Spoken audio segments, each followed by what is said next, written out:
Tonight, a St. Lucian man is reportedly kidnapped from a Martinique hospital.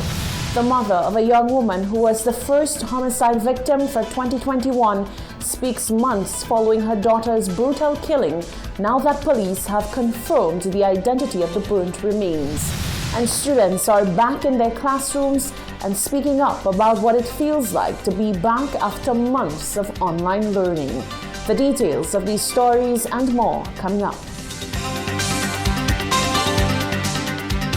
This is the Hot 7 Nightly News with Lovelace and Amy Joseph. Good night. It is Monday, the 19th of April, 2021. Welcome to the Hot 7 TV Nightly News. I'm Lovelace St. Amy Joseph. Thank you for joining us. A Vieux Fort man who had been living in Martinique for the past year was kidnapped from hospital on Saturday, the 17th of April. Nicky Cherubin's family confirmed that Martinique police informed them that he was shot and then kidnapped from hospital. They declined to make a comment on the incident at this time, given that the details surrounding the incident are still sketchy. However, they indicated to Hot 7 TV that Martinique authorities have been very helpful, and the family is cooperating with police and hoping for some positive news from authorities soon as to the whereabouts of Nicky Cherubin. Reports out of Martinique indicate that Cherubin, who was admitted to the Martinique University Hospital on the 11th of April after being shot multiple times, was kidnapped from his hospital bed around 10:30 p.m. Two hooded males reportedly jumped over the balcony railings, opened the windows, and grabbed the patient in front of three other frightened patients in the same room. Cherubin reportedly declined to go with the men, but he was dragged and placed into the trunk of a waiting car. Investigators are trying to determine whether this incident was the continuation of a score settlement or whether it was an attempt to help the patient evade police custody. The incident has left hospital staff traumatized and in need of counseling.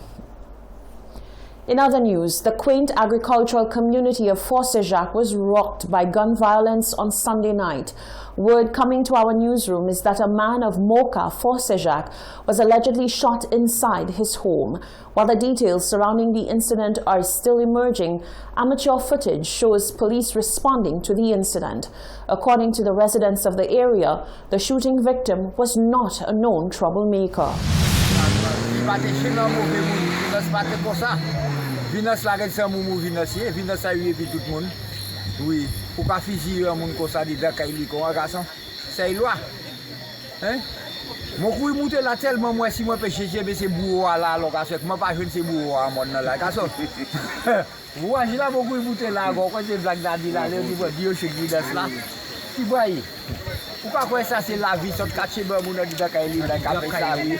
Il balcon yon kon gason. The incident occurred around 10 p.m. Sunday, the 18th of April 2021. The shooting was reportedly not fatal. The mother of the island's first homicide victim for the year 2021 is opening up about what life has been like ever since she heard the news of the body of a young woman found along the Pigeon Island Causeway. The grieving mother says moving on has not been easy. However, she has no choice but to do so. She says her daughter did not deserve this fate. Rochelle Gonzalez reports.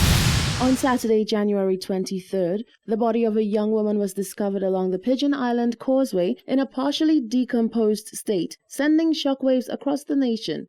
Nearly 3 months later, the identity of the young female has not been revealed by the Royal St. Lucia Police Force, and neither has a cause of death been revealed. However, one woman has stepped forward to reveal that she is the mother of the young lady, and that this was confirmed through DNA tests. But on Monday, Blenda Charlemagne told Hot 7 TV that she did not need a DNA test to know that the woman in the viral photos was a very own child, 21-year-old Stephanie Thomas. Has it been confirmed by the police that the body was Yes, it is. And how, after such a long time of not knowing, how did you feel? I knew it from the beginning, I knew. From the time I saw the body, I knew she was my daughter. But they told me not to say anything because you know how the system operates. From the time I saw the body, the Saturday night, I knew that was my daughter. I felt it. I gave the DNA the Sunday morning. I felt it. I knew it was her. It didn't already hurt me when I get the body, but it still hurt me because I know it was my daughter. but it did not really, it did not really affect me that much because I was already grieving before I got the results. If anybody have information, give it to the police. But when I watch it, first thing they would say, they have no cause of death. So they have no cause of death, so I don't know what to say because even though you get anything, I don't know what to say because they say there is no cause of death. They cannot say it that kill her or this that kill her. That's what they told me. So I don't know. So what's your take on the police, how the police has handled this? No, they tell me what happened being the body was so decomposed. So that's what they told me. Shalmine said she mourned the death of her daughter just like any parent would. However, she was forced to be a pillar of strength for her other children. It makes me feel bad because that's my first daughter. She passed away that way.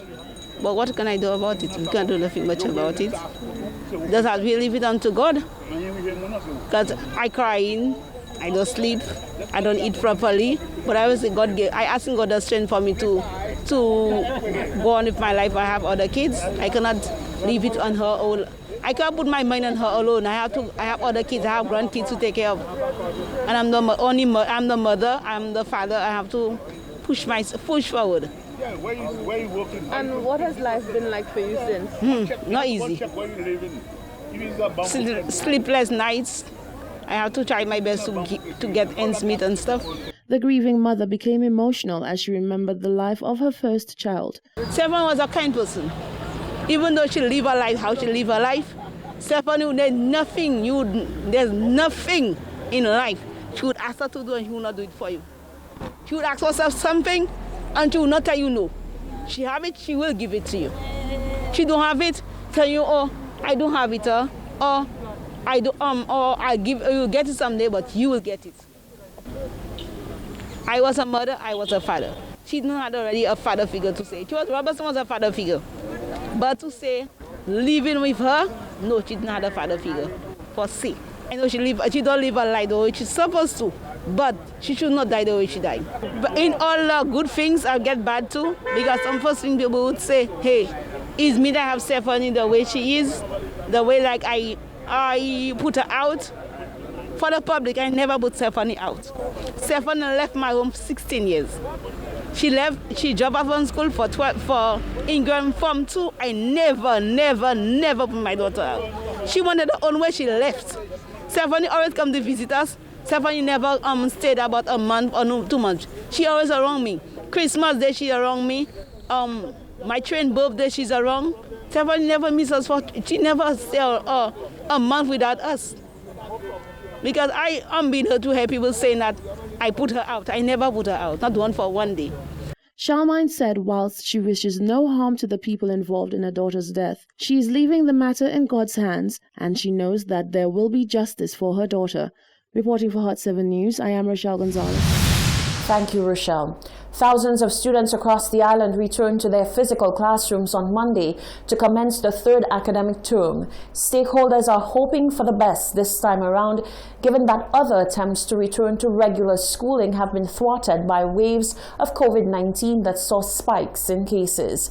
This time around, active cases are just under 100, and an intense COVID-19 vaccination drive is ongoing, with tens of thousands already having received the first jab. Adjusting and readjusting has become the norm for students across the island who went from traditional classrooms to online learning, back to school, back to online platforms, and back to school again. The COVID-19 pandemic has been very disruptive to the education sector. Monday, the 7th of September 2020, a new academic school year commenced. By October 2020, schools were closed. December 2020, grade 6 and Form 5 students were headed back to their classrooms. In January, schools reopened for the second term on the 11th of that month. By the 22nd of January, schools were once again closed after a COVID-19 spike. Following the Easter break, students have now returned to the classroom as of today, Monday, the 19th of April 2021. Chief Education Officer Dr. Fiona Philip Meyer officially welcomed students back to school.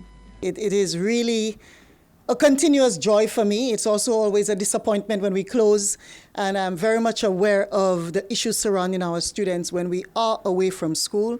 At times it has been for their own health and safety, But today is a special day. Today is the first day of the third term, where we can welcome our children back, where we can welcome our students, where we can welcome our staff back. And luckily, we've had loads of parents really speak to the importance that they see in terms of the students being back. Our educators are prepared for them. They're welcoming them back in droves. They're putting on special presentations for them, looking at the physical infrastructure, because we recognize as educators that the longer children stay away from the physical infrastructure of a school setting, the more difficult it is for them to readjust. Dr. Philip Myers says safety of students and staff amid the ongoing COVID-19 pandemic remains a top priority. There will be challenges along the way. There may be limitations. There may be different situations that warrant us, thinking first, reflecting on our next actions and responding. But we will do this together. I want to say to everyone, we're believers. We are people of faith. And, in Jeremiah 29:11, it says that it is meant for us to prosper. And that includes our children. We want our children to prosper. We want them to succeed.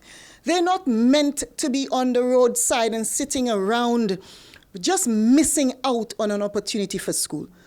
This time around, students also have to contend with Saharan dust and ash from the La Soufre volcano eruptions in neighboring St. Vincent and the Grenadines. Health officials have warned that respiratory issues could develop due to ashfall from the La Soufre volcano. The situation as it relates to both COVID-19 and ashfall are being monitored closely by both health and education officials. You're watching the Hot 7 TV Nightly News. Still to come, a man is extricated from the wreckage of a car following an accident at Shop. The schedule for the second dose of COVID-19 vaccines is announced, and Guy Joseph promises to transform Cul-de-sac into a town.